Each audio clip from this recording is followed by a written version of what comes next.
আনহা জান্নাতের রমণীদের সর্দারিনী হওয়ার পরেও জীবনে এত কষ্ট করেছে শুনলে আশ্চর্য হয়ে যাবে। কখনো কখনো ঘরে 3 দিন পর্যন্ত খাবার ছিল না, কখনো 7 দিন পর্যন্ত খাবার ছিল না, কখনো 15 দিন পর্যন্ত খাবার ছিল না, শুধু পানি পান করে জীবন পার করেছে।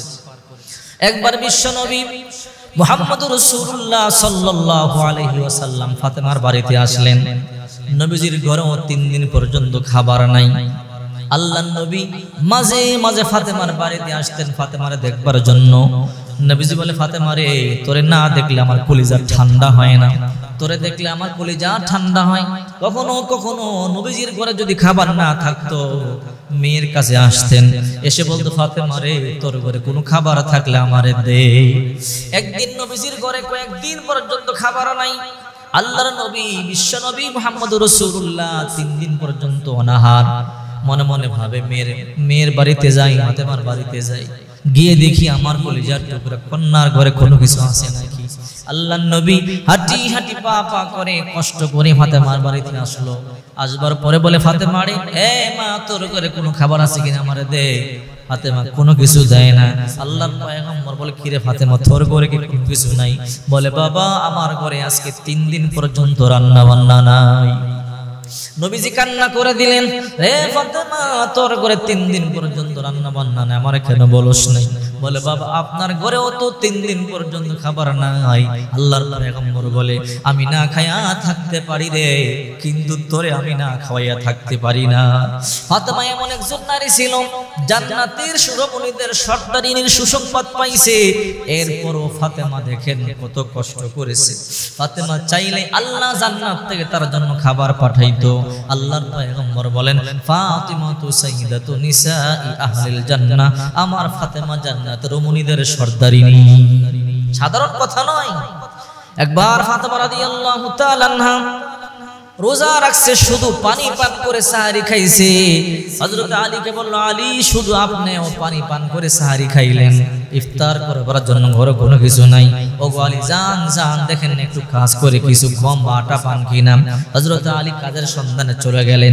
কাজের সন্ধানে যাওয়ার পরে অল্প কিছু টাকা পাইলেন, যেই টাকা দিয়ে অল্প কিছু রুটি হয়, 2-3টা রুটি হয়, আর বেশি হয় না।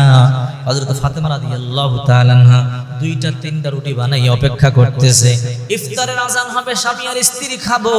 কিছুক্ষণের মধ্যে একটা ভিক্ষুক আসলো। আসবার পরে বলে, এ ফাতেমা, আল্লাহর বান্দি, তোমার ঘরে কিছু থাকলে আল্লাহর হস্তে দাও, আজকে 3 দিন পর্যন্ত আমি অনাহার। ফাতেমা মনে মনে ভাবলেন, 2টা রুটি বানাইলাম, যদি তাকে একটা দেই তার পেট ভরবে না। 2টা রুটি দিয়ে দিলেন। হযরত আলী রাদিয়াল্লাহু তাআলা ইফতার করার জন্য আসলো। ফাতেমা কি আছে? বলে, পানি ছাড়া কোনো কিছু নাই। বলে, কেন? বলে, রুটি 2টা বানাইছি, ভিক্ষুক আসছে দিয়ে দিছে। আলী পরে বলো, ভালো কাজ করেছো, ভালো কাজ করেছো। এরপর পানি খেয়ে ইফতার করলো। সাহারিও পানি খাইয়া পানি পান করে সাহারি খাইলো। আবার সকালবেলা ফাতেমা কয়, আলী, যান যান, দেখেন না কাজ করেন না, একটু রুটি একটু আটা আনতে পারেন কিনা, আপনার জন্য আমার কষ্ট হয়। হযরত আলী কাজের সন্ধানে বের হয়ে গেল। দ্বিতীয় দিন কাজ করে অল্প কিছু আটা পাইলো, মাত্র 2টা রুটি বানাইলো। হযরত ফাতেমাও খাবে, আলীও খাবে। বছরে দ্বিতীয় দিন একটা ভিক্ষুক এসে বলে, আল্লাহর বান্দা বান্দি, তোমাদের ঘরে কিছু থাকলে আমাদেরকে দাও। আবার ফাতেমা 2টা রুটি দিয়ে দিলেন। দ্বিতীয় দিন স্বামী আর স্ত্রী পানি খাইয়া পানি পান করে রোজা রাখলেন, সাহারিও পানি পান করে করলেন। তৃতীয় দিন ফাতেমাকে, আলী, যান যান, দেখেন না একটু কাজ করতে পারেন কিনা। আলী কাজ করলো। মাত্র 2টা রুটি হবে এই পরিমাণ আটা নিয়ে আসলো আর রুটি বানাইলো। এরপরের দিনও ভিক্ষুক এসে বলে, আল্লাহর বান্দা বান্দি, ঘরে থাকলে কিছু দাও। তৃতীয় দিন সব দিয়া দিল। এই ছিল হযরতে ফাতেমা। আল্লাহ পাক রব্বুল আলামিন বলেন, ওয়ায়ুতঈমুনা আত-তুআমা আলা হুব্বিহি মিসকিনা ওয়া ইয়াতীমান ওয়া আসীরা ইন্নামা নুতঈমুকুম লিওয়াজহিল্লাহি লা নুরিদু মিনকুম জাযাআন ওয়ালা শুকুরা। এমন মানুষ আছে যারা আল্লাহর মহব্বতে ইতিম মিসকিন কয়েদিদেরকে খাদ্য দান করে আর বলে, ইন্নামা নুতঈমুকুম লিওয়াজহিল্লাহ, আমরা আল্লাহর জন্য তোমাদেরকে দিয়েছি, লা নুরিদু মিনকুম জাযাআ ওয়ালা শুকুরা, তোমাদের কাছ থেকে কোনো প্রতিদান চাই না, কৃতজ্ঞতা প্রকাশ করে এটাও চাই না। চিন্তা করে দেখেন, হযরত ফাতেমা জান্নাতের রমণীদের সর্দারিনী হওয়ার পরও কত কষ্ট করেছে। একবার আল্লাহর নবী যুদ্ধে গেছেন, 15 দিন পর্যন্ত যুদ্ধের ময়দানে অবস্থান করলেন। 15 দিন পর্যন্ত কলিজা টুকরা কন্যা ফাতেমারে দেখতে পারে না। নবীর মনটা উতলা হয়ে গেল। আসরের নামাজ পড়লেন, যুদ্ধ থেকে এসে মনে মনে ভাবলেন আসরের নামাজ পড়ে ফাতেমার বাড়িতে যাব। হযরতে বিলাল বলে, আল্লাহর নবী, আপনাকে ফাতেমার কথা বলে গেছেন নাকি? বলে, কেন? 15 দিন পর্যন্ত ফাতেমারে দেখেন না, আর যুদ্ধ থেকে আসলেন এখনো পর্যন্ত যান না, কারণটা কি? আল্লাহর পয়গম্বর বলে, বিলাল, এই তো আসরের নামাজ পড়লাম, এখন যাব ফাতেমারে দেখবার জন্য। আল্লাহর নবী মনের মধ্যে বড় আশা, 15 দিন পর্যন্ত কলিজা টুকরা কন্যাকে দেখি না। হাঁটি হাঁটি পা পা করে ফাতেমার বাড়িতে আসলেন। আসবার পরে বলে, ইফতাহ বাব ইয়া ফাতেমা, দরজা খোলো, আমি তোমার বাবা। ফাতেমা দরজা খোলো। প্রথম ডাক দিলেন, ফাতেমা দরজা খুললো না। দ্বিতীয়বার ডাক দিলেন, ফাতেমা দরজা খুললো না। তৃতীয়বার ডাক দেওয়ার পরে বলে, মা, 15 দিন পর্যন্ত তোরে দেখতে আসেনি, এই জন্য রাগ করছো নাকি? ফাতেমাই কই, না বাবা, এই জন্য রাগ করি নাই, তো দরজা কেন খোলো না? বলে, বাবা, আপনার সামনে আসবার মতো কাপড় আমার নাই। আল্লাহর নবী বুঝতে বাকি নাই, নবী তো জ্ঞানের আধার ছিলেন। মাথার পাগড়ি খুলে ভিতরে ঢিল মারলেন, বলল, মারে, এটা পরে আমার সামনে আয়। ফাতেমা কাপড় পরে বিশ্ব নবী মুহাম্মদ রাসূলুল্লাহর কাছে আসবার পরে আল্লাহর পয়গম্বর দেখলেন ফাতেমা হাঁটতে পারে না, চলতে পারে না, ঘাড়গুলো ভেঙে গেছে, গোশত শুকাইয়া হাড্ডিগুলো দেখা যায়। নবীজি চোখের পানিগুলো সারিয়ে কান্না করে বলে, মারে, তুই কি খাও না? আমার নাতি কই? বলে, ওই যে নাতিরা দেখেন শুয়ে আছে। অন্য সময় হাসান হুসাইন নানার আওয়াজ শুনলে দৌড়াইয়া চলে আসে। আজকে হাসান হুসাইন পর্যন্ত উঠতে পারে না, কারণ ঘরের মধ্যে 15 দিন পর্যন্ত খাবার নাই। হাসান হুসাইন বলে, নানা, আপনার মেয়ের বিচার করেন। বলে, কি বিচার? বলে, 15 দিন পর্যন্ত কোনো খাবার আমাদেরকে দেয় না। নানা, ক্ষুধার যন্ত্রণা আর সহ্য হয় না, উঠতে পারি না। ফাতেমা বলে, বাবা, আমি নিজেও না খাওয়াই, এই জন্য উঠতে পারি না, বড় কষ্ট করে উঠা দরজাটা খুলছি। আল্লাহর নবী কান্না করে দিলেন। আল্লাহর নবী তখন বলে, মা ফাতেমা, তুমি নামাজ পড়েছো, নামাজের মুসল্লাটা একটু টান দাও। হযরতে ফাতেমা রাদিয়াল্লাহু তাআলা নামাজের মুসল্লা টান দিতে দেরি, তাকাইয়া দেখে নিচে গলিত স্বর্ণের নহর দেখা যায়। গলিত স্বর্ণের নহর, স্বর্ণের বিশাল স্বর্ণ। হে ফাতেমা, যা মনে চায় তা তুলে নাও। ফাতেমা বলে, বাবা, না না, আমি আপনার কন্যা। আল্লাহ যেই নবীকে জান্নাতি খাবারের ঘোষণা দিয়েছে, নবী খায় নাই, প্রত্যাখ্যান করেছে। কিয়ামতের ময়দানে জান্নাতে গিয়ে খাবে, কারণ তার উম্মত দুনিয়াতে জান্নাতি খাবার পাবে না। এই জন্য যেই নবী জান্নাতি খাবার প্রত্যাখ্যান করেছে, ওই নবীর কন্যাও জান্নাতি নিয়ামত দুনিয়ায় ভোগ করবে না। বাবা 15 দিন কেন, 1 মাস পর্যন্ত না খায় থাকতে রাজি, কিন্তু দুনিয়াতে না আনন্দ করতে চাই না, ভর্তি করতে চাই না, কারণ দুনিয়া কয়দিন আর বাঁচবো। দুনিয়াতে যদি গাড়ি বাড়ি হয়, তারপর তো মরিয়া যাব। ওর ইমারত রাবরি বরাসমান আকে বাজিরে জমি বরদিনে হা, বিল্ডিং বানাইতে বানাইতে আসমান পর্যন্ত যদি বানান, শেষ পর্যন্ত কিন্তু 3.5 হাত মাটির নিচে যাওয়া লাগবে। 3.5 হাত মাটির নিচে ছাড়া কোনো উপায় নেই, একতলা বিল্ডিং কবরে যাবে না। ফাতেমা নেয় নাই, কারণ ফাতেমা তো জানে এটা ক্ষণস্থায়ী জিন্দেগি, এটা আমি চাই না। আমি জান্নাতে গিয়ে আনন্দ করব, জান্নাতে গিয়ে নাজ নিয়ামত ভোগ করব।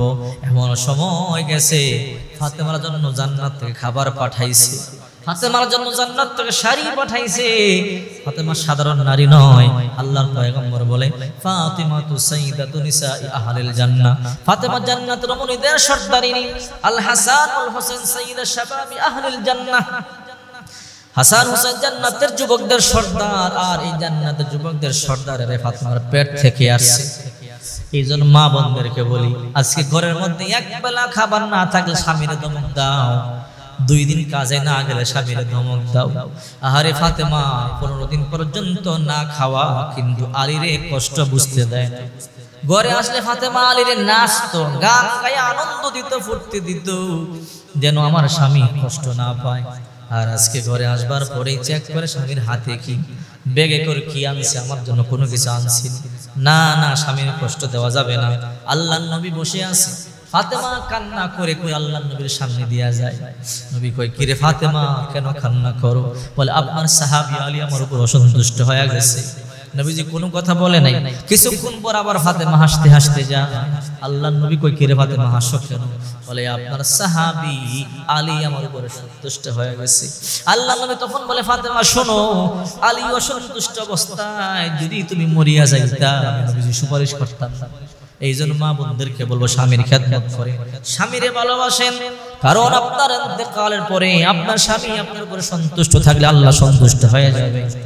রাসূল বলেন একটা নারী 4টা কাজ করলে জান্নাতি হয়ে যাবে। যে দরজা দিয়ে খুশি ওই দরজা দিয়ে জান্নাতে যাবে। 1 নাম্বার 5 ওয়াক্ত ফরজ নামাজ আদায় করা, 2 নাম্বার রমজান মাস রোজা রাখা, 3 নাম্বার স্বামীর অনুসরণ করা, স্বামীরে খুশি করা, 4 নাম্বার সতীত্বের হেফাজত করা। অর্থাৎ এই 4 কাজ যে নারী করবে রাসূল বলে জান্নাতের যে দরজা দিয়ে খুশি ওই দরজা দিয়ে জান্নাতে চলে যাবে। মা ফাতেমার মতো জিন্দেগি গঠন করে, আরে ফাতেমার মতো জিন্দেগি গঠন করতে পারলে আপনি ফাতেমার সাথেই জান্নাতে যাবেন। আর যদি আপনি ইহুদি খ্রিস্টানদের মেয়েদের মতো সাজসজ্জা করেন, ইহুদি খ্রিস্টানদের মেয়েদের মতো চাল চলন হয় আপনার, তাহলে ইহুদি খ্রিস্টানদের সাথে আপনি জাহান্নামে যাবেন। রাসূল বলেছেন মারউ মা মান আহাব্বা মান তাশাব্বাহা বিকওমিন ফাহুয়া মিনহুম, যে যাকে ভালোবাসে, যে যারা সাদৃশ্য অবলম্বন করে, যে যার আদর্শ লালন করে সে তো তার সাথেই জান্নাতে যাবে। আপনি ভ্রু প্লাক করেন, হাদিসে হারাম। আপনি উল্কি আঁকেন, হাদিসে হারাম। আপনি নেল পালিশ ব্যবহার করেন, হাদিসে হারাম। আপনি মাথায় আলগা চুল ব্যবহার করেন, হাদিসে হারাম।